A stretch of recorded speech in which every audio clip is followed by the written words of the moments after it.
Tēnā koutou katoa and hello everybody. Welcome to the Lentil Intervention Podcast. My name is Ben Adelberg and I'm coming to you from Tamaki Makaurau, Auckland. And g'day, I'm Emma Strutt and I'm currently coming to you from Gungaloo Country in Queensland. And before we dive into the conversation today, I'd just like to acknowledge the traditional custodians of country throughout Australia and their connection to land, sea and community. The Lentil Intervention is an Australasian educational and advocacy platform dedicated to raising awareness about the current climate and health crisis. And on this podcast, we invite guests to chat about topics that will inspire you to take action to improve your own health and the health of the planet. So please subscribe to and share this podcast and visit our website for the full show notes. And don't forget to buy us a coffee if you'd like to support our work. Season 2, Episode 42. Following on from the last episode with Professor Boyd Swinburne, we bring you third and final recording from the evidence-based New Zealand series of health-focused public lectures. Episodes 18 to 20 were the Dunedin-based lectures, episodes 30 to 32 were Christchurch, and the Auckland theme was Focus on Hospitals, held on the 9th of October. Due to the COVID lockdown, this was streamed online, and we have for you the audio presentation. In this episode, we bring you the recording of Dr. Mark Craig's lecture. Here he talks about a new approach to preventative medicine, mentioning the success of plant-based policies in overseas hospitals and community plant-based courses. Kia ora, everyone. Thanks, Grant. I guess I'm looking at the patient in front of me a lot of the time, or most of the time. I don't work in research or anything like that. I'm a jobbing GP, if you like. I previously worked in acute care in hospitals quite a while, and then worked as a GP in London, and then moved here 11 years ago. I worked in a high needs practice for 7 years, and to be honest, it's sort of enjoyable, but it's also quite depressing. As Boyd said, we're not making any headway really on the obesity epidemic and chronic disease burden. And sitting at the blunt end of it, with 15-minute appointments to see patients, it is quite depressing sometimes. So I, try and look a little bit upstream and look at those determinants of health. I've done a bit of Cochrane collaboration work, which is a big evidence-based meta-analysis group that produces guidelines. So I know a bit about reviewing the data and the evidence. A little bit of public health work in London as well. So I do some, when I came across and I'm going to come to it in a bit, the such strong evidence for lifestyle approaches. So if there's medical students listening, I wish that I'd known that in medical school, or it would have been, maybe I didn't listen. But I think the evidence is accumulated so much that the difference that lifestyle makes to that individual patient in front of you, and obviously as a population basis. So I do some consulting now for people who want to often reverse their disease or lose weight or address one of their chronic diseases or whatever issue it is. So I'd like to reach as many people as possible, and that's what we're trying to do through our nascent small group, really, EBE. Through holding talks and symposiums, and we run potlucks once a month at Grey Lynn for people who want to learn about plant-based diets. We have a speaker, we have a social thing, because as Boyd says, it's about food's a very social, cultural thing, and we share tips, and it often comes down just to those, as Fuchsia was saying, those pictures of food and what you're eating, what you're putting in your mouth at that individual level at that time. I'm very aware of those social determinants of health. I'll show you the diagram a bit later on. When I see someone, it takes me an hour and a half for people who come and see me for a individual appointment to get to know them, to get to know their backgrounds, their family relationships, the stresses in their lives, to affect changes. I mean, a lot of what I do in that is just, not just, but it's health coaching. So rather than direct medical intervention. But I guess what I bring to it is I can manage their chronic disease medicines and conditions alongside dietary and lifestyle advice. So I'm very pleased to be vice chairperson of EBE. great series of talks around the country. Grant, well done for putting it together. The power of it, as Boyd says, comes from people. Doctors have a significant big voice as well, but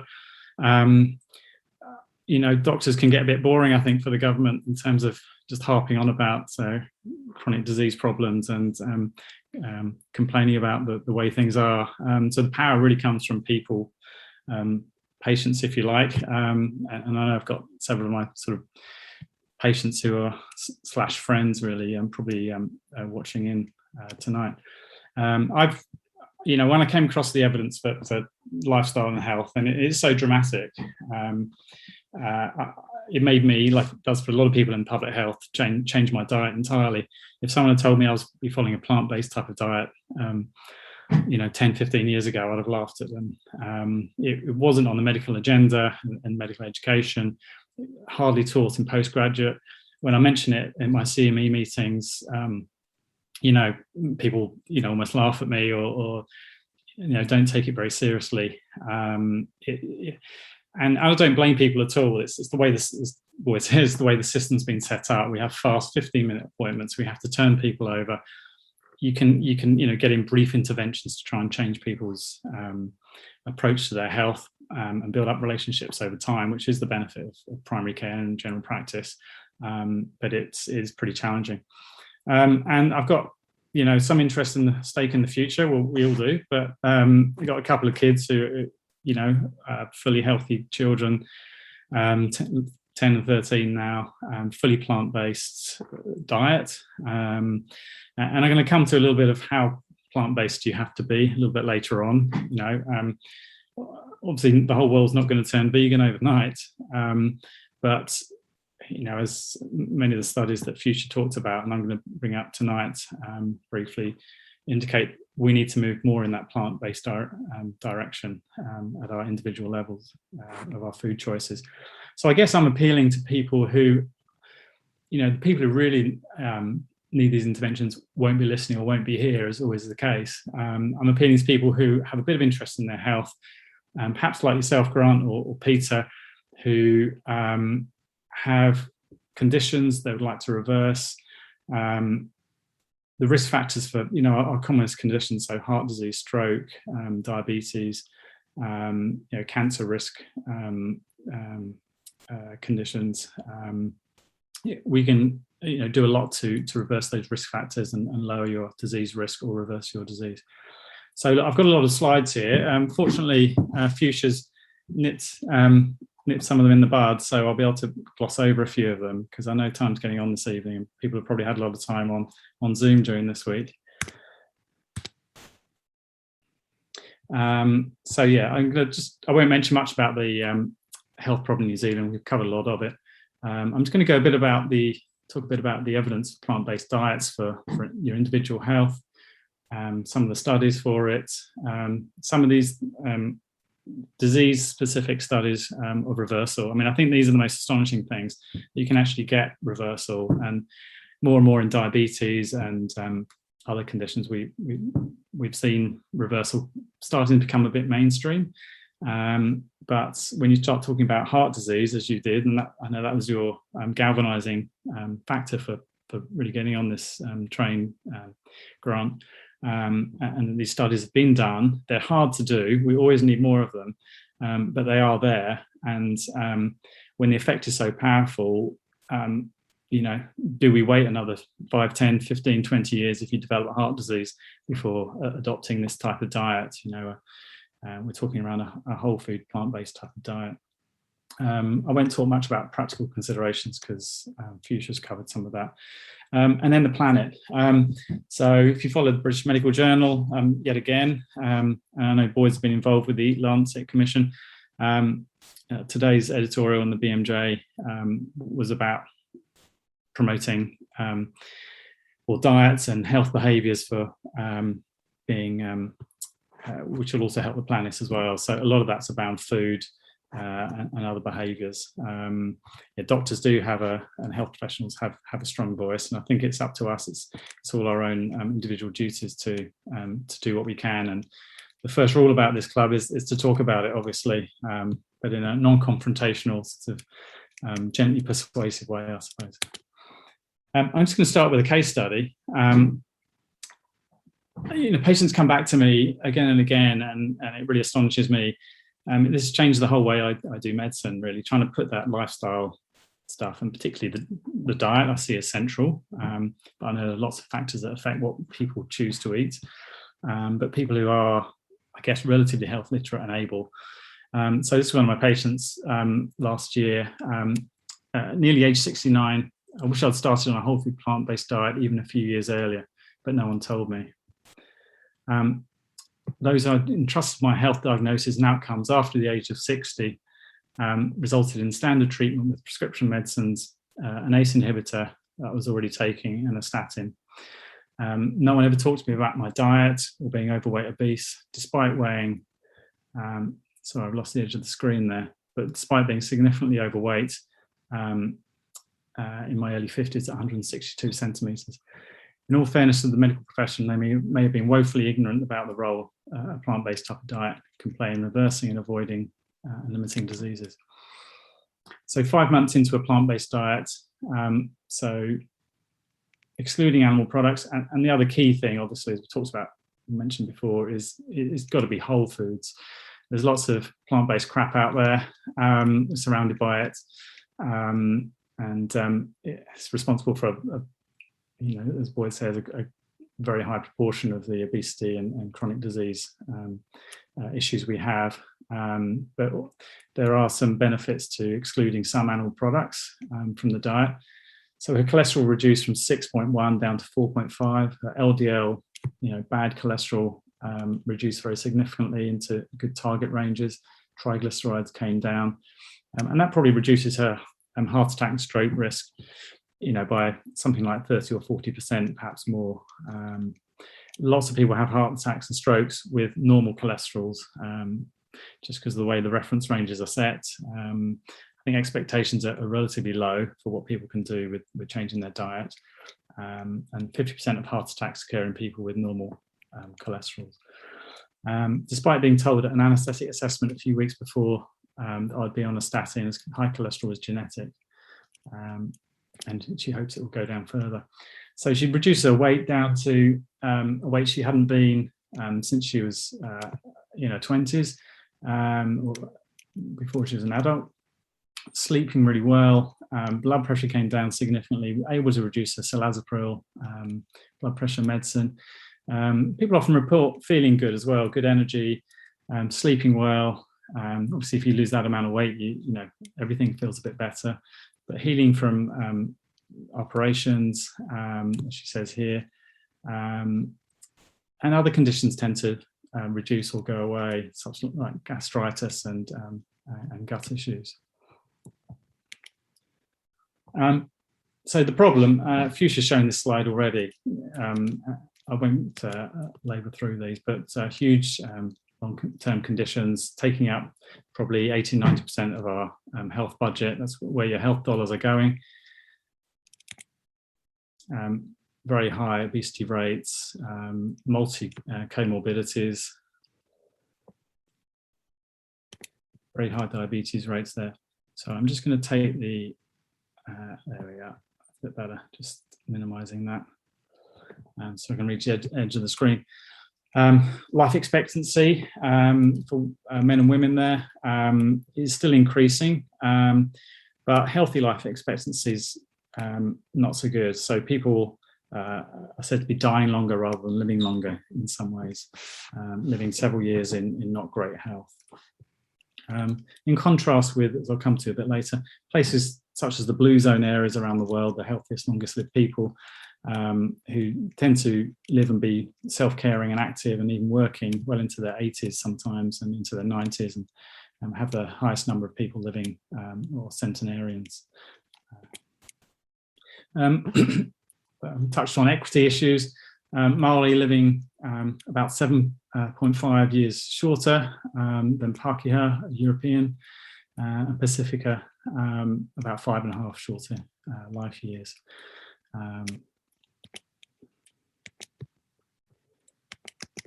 So it's just stuck here. What are the risk factors in New Zealand? we've gone through a lot of them: blood pressure, obesity, dietary risks, alcohol and tobacco, obviously, high LDL cholesterol. And the global burden of disease studies every 2 to 3 years reports on what our chronic disease levels are, and on what the dietary risks are. And so this is diets high in sodium, low in whole grains, low in fruits, nuts and seeds and vegetables, causing the diseases on the right that kill a high proportion of our population. We talked about ultra-processed foods making up a very high percentage of our calories in New Zealand from quite a young age, from up to 12 months of age, and high salt intake, low fibre, high red meat and processed meat intake relatively. And people might have seen this before, the wider determinants of health, understanding the causes of the causes of the causes of diseases. And Boyd's talked about those, so I won't talk much about it. So lifestyle medicine. So for any of the medical students listening, wish I've known this, wish I've been taught about it. It is always at the top of guidelines for treating diseases, but it's a small section. I don't feel it's treated that seriously. A few platitudes around healthy diets. You can't do much in a short appointment, I think is the bottom line, which is how 90% of our health point of care episodes are with primary care. So some really good studies showing impact of healthy lifestyle factors on life expectancies in the US. So the nurses and health professional studies, 5 healthy lifestyle factors. If you had all of those, the healthy diet, not smoking, not excess alcohol, normal body mass index, and some exercise, you'd have a 74% reduction in risk of dying, 65% reduction in risk of dying from cancer, 82% reduction in cardiovascular disease, and prolonging life expectancy, 10 years of extra life expectancy free from major diseases. So really, really significant studies showing the benefits of a healthy lifestyle. And similar from the UK, 80% of chronic disease and premature death can be prevented by adopting these healthy lifestyle behaviours. So diets kill more people than tobacco globally now, as the global burden of disease study has shown. And how does it do that? What are the effects? What happens at the molecular level?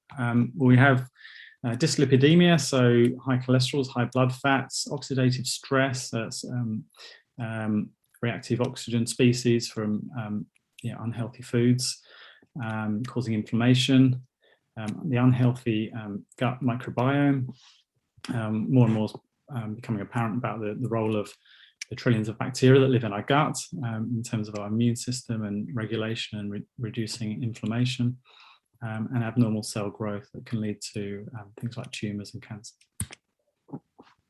And there are a lot of good studies showing the benefits of swapping animal for plant proteins, and they've really been put into a lot of national and international guidelines.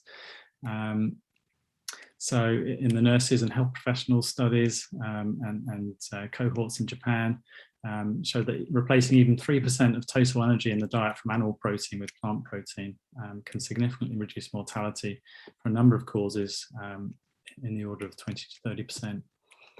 And there's a number of these substitution studies out there now describing similar benefits. So how would plant-based diets help? Lowering inflammation, as I said, less oxidative stress, healthier gut biome, lower obesity rates. So fibre and water tend to be the things that fill us up. So if you're eating, there's no fibre in any animal product at all. So each time you're eating meat, fish, dairy, chicken, eggs, you're forfeiting some fibre in your diet. And obviously if you're eating ultra processed foods, a lot of them may have had the fibre taken out of them. So plant-based diets have that low calorie, high nutrient content, phytooxidants, antioxidants, etc., phytochemicals, sorry, avoiding carcinogens, healthy gut biome, and improved hormone profile, particularly for female reproductive cancers, such as breast and uterine. What foods have been shown to promote health? Well, in the Greek EPIC cohort, if we look at this graph here, if people aren't familiar with reading it, if the bars to the left of the 0 line show improved or reduction in mortality of death rates, and the ones on the right increased death rates. So vegetables, legumes, fruits, nuts, to a lesser extent cereals, and the healthier fats, mono and unsaturated fats. To the left, alcohol, meat, dairy and fish have been shown to be associated with increased mortality rates. And the Preventative study, which is the study that put the Mediterranean diet on the map, or one of them that helped promote the Mediterranean diet. So trials adding either olive oil or nuts showed a decrease in combined cardiovascular events, mainly due to reduction of stroke in the nuts group, but no overall reduction in mortality. So they then analysed the data in the Preventative, differentiating between the unhealthy plant-based foods. So many of these may have been ultra-processed foods, with the nutrients stripped, fibre lost, and added, fat, salt, and sugar. And if they differentiated those, so you can see the 3 lists there, and they created a diet index of healthy plant foods and unhealthy plant foods. And when they looked at this pro-vegetarian type of diet, the more pro-vegetarian, healthier diets had lower disease rates. As you can see, these 5 quintiles. So on the far right-hand side has the healthiest outcomes. There have been studies of the Mediterranean diet, which is probably the most recommended diet these days for sort of mainstream health professionals, against a low-fat or a whole food plant-based type of diet by Neil Barnard's group in Washington. Showed that the vegan diet resulted in better weight loss, lower cholesterol, improved insulin sensitivity, but had slightly less impact on blood pressure. And in these big meta-analyses from these really big cohort studies that I've got listed on the right-hand side there, they've got the plant-based diet index here in general and its effect on all these diseases. And you've got the healthy plant-based diet index separated here from the unhealthy, so more processed plant-based foods. And what you can see really, this basically says you need to eat whole foods, which is what we know, but you obviously need to demonstrate it in these studies. So if you had the unhealthy plant-based diets, you actually could increase your coronary heart disease risk, diabetes, kidney disease, fatty liver, and all cause death. So you can't get away. Vegan's great for the planet, perhaps, and obviously for animal welfare, but you can't get away with having Coke and chips and Oreos as a mainstay of your diet. That is what this shows. But just coming back to it, but very significant reductions on a healthy plant-based diet of all these diseases in these major studies with hundreds of thousands of people involved. So each on the left rather than on the right. It's hard because it's a slippery slope. If you have a bit of the stuff on the right, you want more of it, because we're all in the same bodies that evolved a couple of million years ago, and we all crave fat, salt and sugar in case we think we're going to die tomorrow. So personality and lots of other factors come into people's ability to withstand the onslaught of processed foods. Specific studies on vegan health. And we got the Adventists health study from the Seventh-day Adventists in around North America, and the EPIC Oxford cohort with a large number of vegetarians or vegans included. Although some of the Oxford studies don't come out as one might expect with vegetarian or vegan diets. They seem to have a low amount of fibre and not a particularly healthy type of vegan or vegetarian diet, whereas the Adventists have a healthier type of diet. I'll cut through here. I'm just going to show you through these graphs. So this shows that all-cause mortality, which is on the left of the one line there down the middle. If you look right at the bottom of that triangle there, this is an odds ratio plot summarizing all these studies above, weighting them all according to size and quality of the study. And it's well to the left of the bar on the left, showing reduced all-cause mortality in vegetarians against health-conscious omnivores on a sort of healthy mixed diet, standard diet.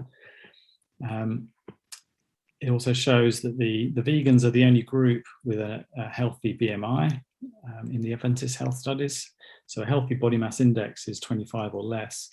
And the lacto-ovo vegetarians, pescatarians, semi-vegetarians, and non-vegetarians all had elevated BMIs. Diabetes prevalence goes down the more plant-based, if you like, the diet in the Adventist health studies. So you can see it goes down stepwise on these charts. Reduction in blood pressure, very similar. And reduction in heart disease, quite significantly to the left in vegetarians. And the EPIC Oxford and EPIC Europe vegetarian studies also show lower rates of ischemic heart disease, diabetes, and at least 18% less overall cancer rates. And that brings me to the blue zones. Many of you may have heard about them.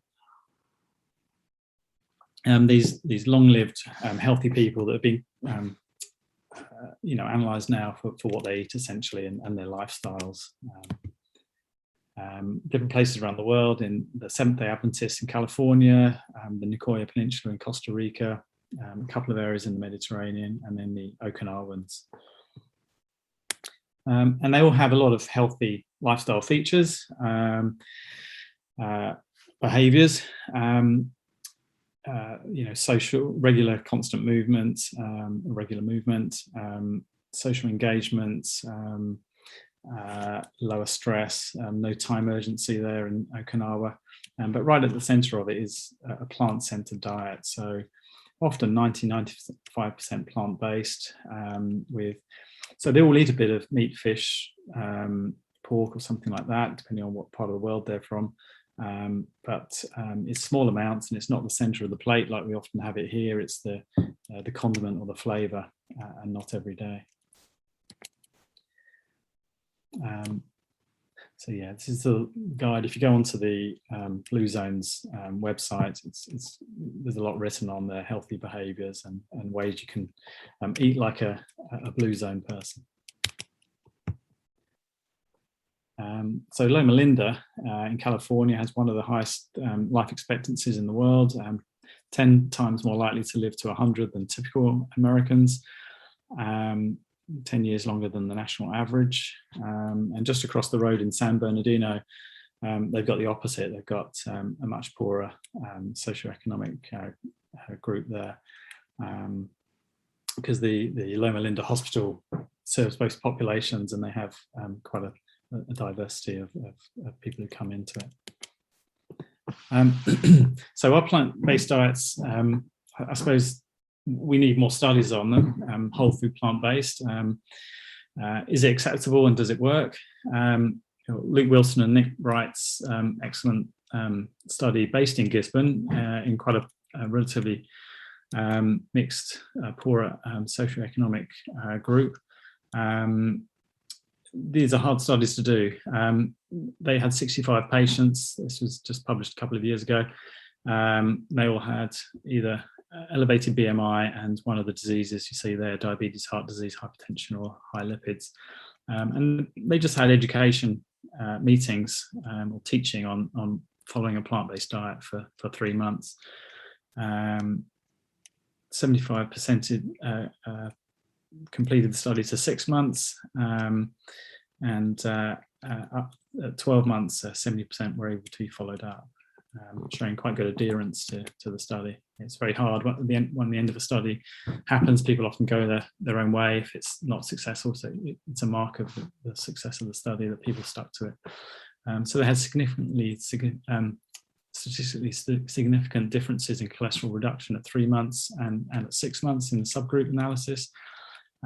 Reduction in cardiovascular risk score at 3 months, decreased medication use, increase in the intervention group, increase in the control group quite significantly. And it's really nice to be able to de-prescribe. As doctors, we tend to just add another pill to people's lists until they're on 10, 15 pills sometimes if they have comorbidities.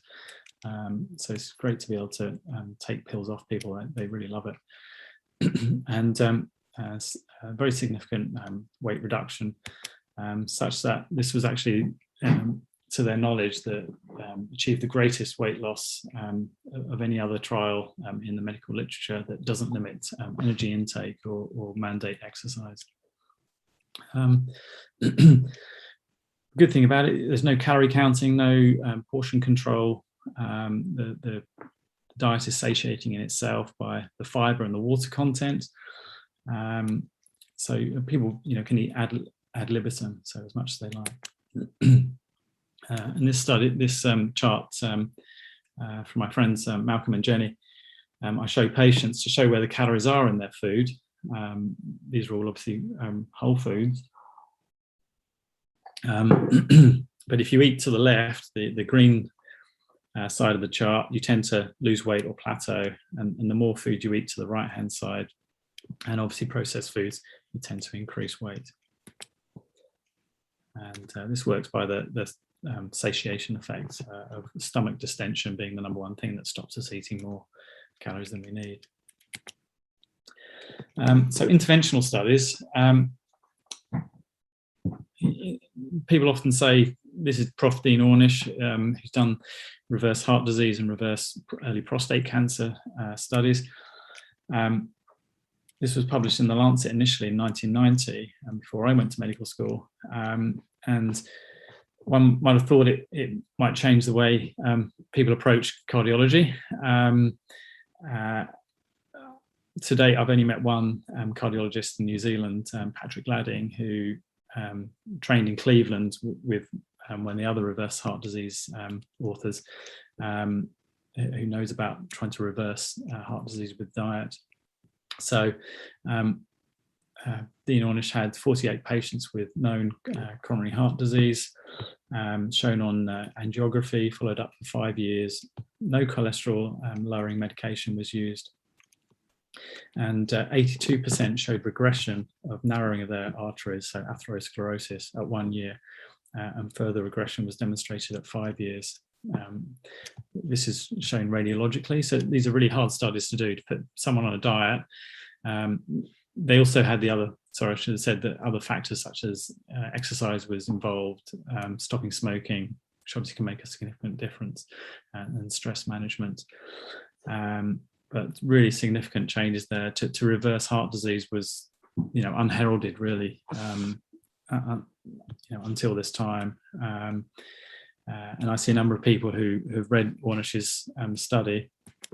You can read his book. I mean, Bill Clinton famously did it, and just come for counselling on and manage their medical conditions, the medications, etc. Who followed the Ornish diet. This just shows the change. People who didn't follow the diet or just in the control group had increase in clogging up of their vessels, as you'd expect, going upwards there on the chart. And the treatment group had slow regression, so slow opening of their coronary arteries. That's pretty significant. So, people like to be told they've got another option other than just medications and procedures. It gives them power and they can take it into their own hands. Not everyone's able to do it. Not everyone's in the right, mental space, or I guess is good enough at cooking, or can feel they can change their diet. But the people who can, get very significant clinical symptoms, and potentially, if you were to do angiography, which you wouldn't do unnecessarily, you could demonstrate it radiologically, like Ornish has. Cool. Well, Esselstyn, who has a good Radio New Zealand interview with Kim Hill from several years ago, you can still listen to. He's done something similar in the Cleveland Clinic. This was just an interventional case series of 198 patients. And as you can see in the angiogram on the right, a number of them had radiologically demonstrated regression of the clogging up of their artery. You can see that the Widowmaker artery there, showing a very moth-eaten portion, and by itself, with no other medication interventions. A number of them were shown to have opening up of their heart blood vessels. So to get the investigations is hard. To do angiography and to do these PET scans is really hard. We obviously need more of these kind of studies. It's hard to fund them. There's no money in funding dietary interventions, eating whole foods and healthy foods. There's money in drugs and procedures, unfortunately, and that's just the way the system is. So, my message to people is to, if you know someone with heart disease, is to give them the option. Not everyone wants to do it or can do it, but just giving people the option. So for other diseases, Barnard's shown reversal of or improvements in diabetes scores in an RCT. I won't go through all the details, but people can look it up who are interested in it. A lot of people are doing reverse diabetes studies now, but often they're on quite miserable calorie limiting or liquid diets. Whereas to be able to eat healthy whole foods ad libitum as much as you like is a real bonus of following a plant-based type of diet. And there's a number of groups around the world doing this. So the Mastering Diabetes groups of Cyrus and Robbie are quite well known out of the States. And I encourage people to read it if they're trying to reverse their diabetes. Cancer and diet. Significant studies showing reduction in cancer risk. So 17% increased risk with red meat, and 18% increase per 50 gram of processed meat has been shown, such that the World Health Organization declared red meat to be a probable carcinogen, group 2A, and processed meat is a group 1 confirmed carcinogen. And various means of components of the foods, heme iron, heterocyclic amines, N-nitroso compounds, these quite well demonstrated harmful elements of eating meat or cooked meat or additives to meat. And Ornish has shown reversal of early stage prostate cancer. It's hard to do these sort of studies on other cancers because you obviously have your surgery or have your radiotherapy or chemotherapy pretty quickly after diagnosis, hopefully. With early stage prostate cancer, there's a watch and wait because it's a slow, indolent type of cancer. And he was able to demonstrate over a couple of years reduction in PSA score and cancer volume. I'll show you in the next slide. And also increase in telomerase, which is a marker really for reduction in cancer activity.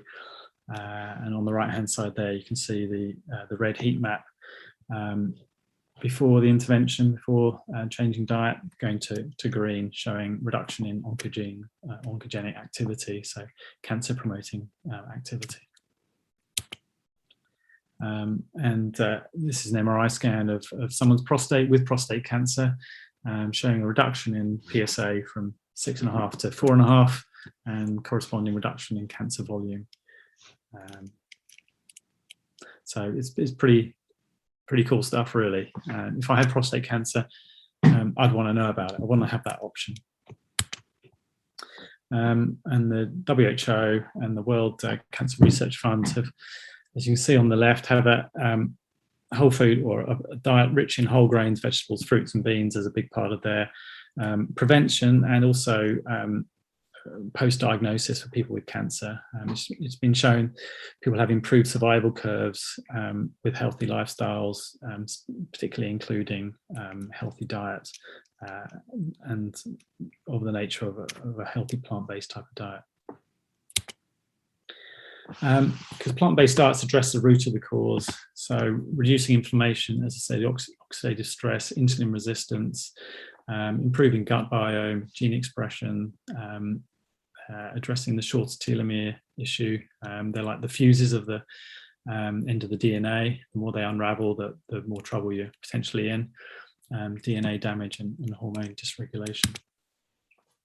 And many people are taking it further. We need more studies on all of these things, obviously, on specific diseases and diet. They're hard to do and get funding for, but more and more people around the world are I suppose, looking at the evidence and saying, well, it's good enough to start recommending it to people. So Chiba in Japan recommends a plant-based diet and has shown remission or improvements in what is an epidemic of inflammatory bowel disease around the world now with Western diets. It starts with writing up case reports, like in the bottom left-hand corner, Alan Desmond's group in the UK. You write one case report, you write several, you have a case series, and then hopefully someone takes notice and you can get proper interventional studies funded. But a number of groups, and there's an Auckland-based group, High Carb Health, who regularly post remission or improvement, great improvement in symptoms of inflammatory bowel disease, this nasty inflammatory condition that affects people at a young age and ruins their life, and they often end up with surgery or stomas or awful problems. Multiple sclerosis, probably one of the best studies I've come across in medicine in terms of how hard it must be to do it, in Portland, Oregon. And George Jelinek, who was an ED professor in Melbourne, but now his main thing, after he overcame his multiple sclerosis, which is this inflammatory, degenerative, unpleasant neurological disease that classically women get in their 30s or even younger, and tends to progress in a high proportion of people. And his 34-year-old study showed the best intervention, or best results of any intervention for treating MS. And I've come across a number of people who have their MS in remission. I spoke at the MS Research Day a couple of years ago, and a number of people were onto it, but a lot of people didn't know about it. But if you don't give them the option, they'll never know. And the thinking is behind this is the reducing the amount of saturated fat and something in the mechanism of saturated fat metabolism and inflammation that triggers in genetically predisposed people MS. A bit like for inflammatory bowel, if you've got the genes to predispose you, having an animal-based and perhaps processed food diet just tips the balance to give you that disease compared with someone else. And there is a journal now, the International Journal of Disease Reversal and Prevention, has been created really to,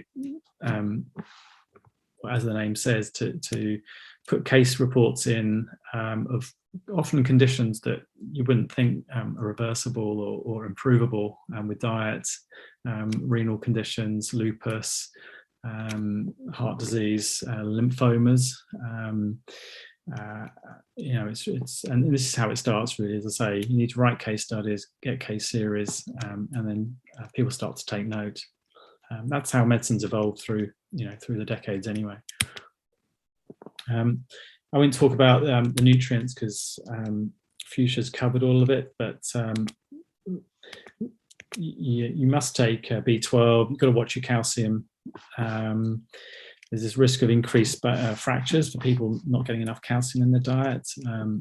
Fuchsia covered some of that in her talk. Protein tends to take care of itself if you eat a sensible diet, and she covered iron and the other micronutrients there. So the consensus is building toward plant-based diets. All these organizations now recommend it specifically, including, interestingly, Kaiser Permanente, the biggest health insurer in the US, because they've done the maths and they realized that actually saves money for people to take care of themselves and reduce their claims. So they now specifically recommend a plant-based diet and have a program people can go on. The Canadians are onto it. They've got dairy out of the beverage of choice. They've got half fruit and vegetables, optional animal foods as part of their protein section, and whole grains. I'm just going to come to COVID. I'm actually working in the quarantine hotels at the moment. COVID is really picking off, unfortunately. This is what I see every day when I'm sending people to Middlemore or wherever from the hotels, as they start to desaturate and get a bit unwell. It's picking off people with chronic diseases and inflammation largely. As it shows here, 64% of hospitalizations in the US were attributable to heart disease, obesity, blood pressure, or diabetes. And that's not a full list of all the chronic diseases out there. So a very high proportion of people who are getting COVID, getting sick, have been shown to have underlying chronic diseases. Plant-based diets, pescatarian diets, and COVID severity, 73% lower odds of moderate to severe COVID infection with a plant-based diet, 59% lower odds with a pescatarian diet, so it's a fish-inclusive diet, such that they said these diets may be considered for protection against COVID-19. And interestingly, low carbohydrate, high protein diets had a 3.8 times greater odds of moderate to severe infection. And the Zoe study, Tim Spector's group in London and Chan in Harvard, found something similar. People with the highest diet quality, 10% less likely to develop COVID, and 40% less likely to become ill. So, I wish they'd stand up at the 1 p.m. pressos they have and say, well, the other thing you can do, by the way, is look after yourself and eat healthily and have, try and eat a healthy diet if you're really worried about this, as well as obviously smoking and alcohol, but self-care, things people can actively do rather than sit at home worrying, if they're going to get it and get sick. So we'll just jump through this. So I won't spend much time on other diets. I mean, there are lots of ways to lose weight and even potentially improve your cholesterol, blood pressure, and other parameters. But they tend to have higher mortality rates long term in the big studies. So, it's published in the Lancet Public Health journal. Showing mortality increased 18% when carbs were exchanged for animal-derived fats or protein, and decreased when substitutions were plant-based. So a high carb diet risk was associated with refined carb intake. So it shows there that the very highest carb containing diets were refined carbohydrates, unfortunately, ultra-processed foods. I won't go through keto. There's, it's people tend to make their own choice with diet depending on their pre-existing preconceptions, but there are good studies showing improvements with a plant-based diet compared with keto. And I was always going to mention about the effect of diet and health, or planetary health, sorry. Our house is on fire. Loss of biodiversity, loss of the forests. Animal agriculture is the leading cause of species extinction, ocean dead zones, water pollution, habitat destruction. It's a particular problem for New Zealand, which has a disproportionately high carbon emission burden compared with other countries. And without decisive and urgent action, the climate crisis will increasingly undermine human health and disrupt healthcare delivery, both moral and practical reasons for health professionals to be at the forefront of climate action. Doctors do have a voice, and I think it's up to all of us in the healthcare professions to stand up and say something about it. This is the Lancet Commission that Boyd was involved in, the planetary health diet, so balancing people's health with planetary health, and a high proportion of whole grains, vegetables, fruits, and optional smaller amounts of animal proteins and dairy foods, different types of fats, less saturated fat, more unsaturated fats, and reducing sugars. And some foods are win-win. So this tends to be the 4 plant-based sort of groups of foods: fruits, vegetables, whole grains, and legumes. So they're beneficial for people's health and the planet. Barriers to adopting a plant-based diet: knowledge, cultural norms, worry about loss of enjoyment of types of food they like to eat, or are vegetarian diet's going to be enjoyable. Once people have tried, they often come back and say they didn't realise how easy and how enjoyable these sorts of foods are. Worry about nutrient deficiencies, and with a bit of education, people can allay those fears or advise people what to eat. And healthcare professionals. I certainly didn't know anything about this 10 or 15 years ago. So in conclusion, there's a large body of evidence to support plant-based diets for preventing and treating chronic disease. National and international guidelines are catching up with the evidence, and human and health and diet patterns have to be considered in the context of global planetary health. Thank you for listening to the Lentil Intervention podcast. If you found this interesting, make sure you subscribe and share it with your friends.